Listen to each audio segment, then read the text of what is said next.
પધાર્યા છે। દૂર દૂરથી ભક્તો, માતાઓ, બહેનો, આપ સૌના ચરણોમાં મારા કોટીવાર પ્રણામ।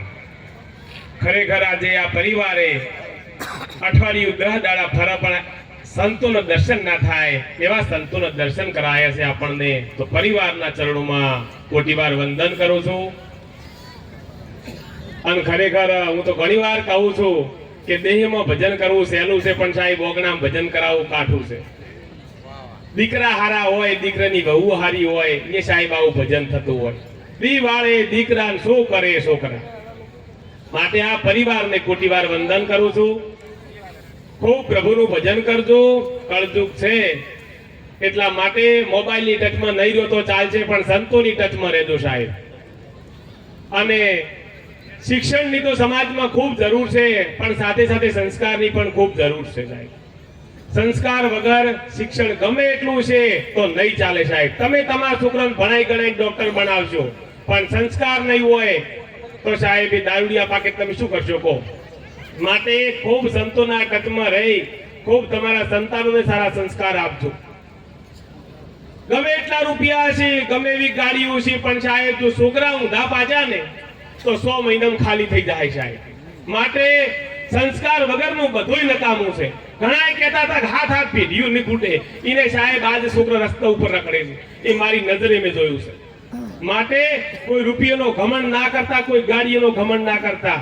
કળજુગ છે, ખૂબ અભાઈને ચાલજો, ખૂબ સંતોની સેવા કરજો। કરશો સેવા તો મળશે નહીં કુછ લેવા કે દેવા સાહેબ। માટે પેઢી તારવી હોય તો આવા ભજન કરજો સાહેબ, પુણ્ય કરજો સાહેબ।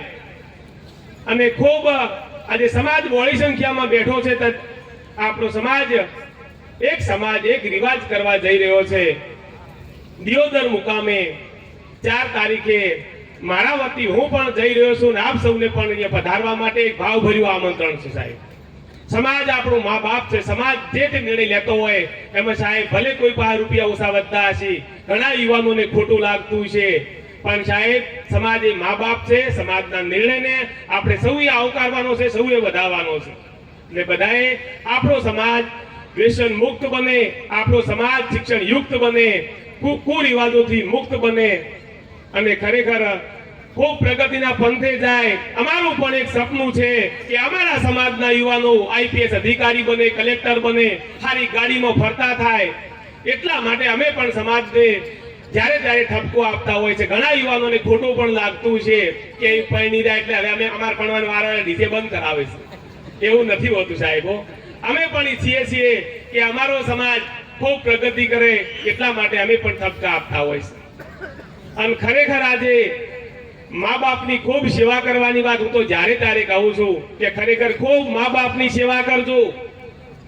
અને ખરેખર જે મા બાપની સેવા નથી કરતા ને એમની ભાઈબંધી પણ ના રાખવાની સાહેબ। હું તો ઘણી વાર જોઉં છું કે 18 વર્ષના જેને દીકરા દીકરીઓને જ્યારે આપણે ખરેખર એમને પાળી પૂછીને મોટા કર્યા હોય, અને સાહેબ એ 4 દાડાના પ્રેમમાં મા બાપને ભૂલી જતા હોય, એ સાહેબ 18 વર્ષના મા બાપને ભૂલી જતા હોય કે તમારા ઘરે શું દાદર ફોડશે।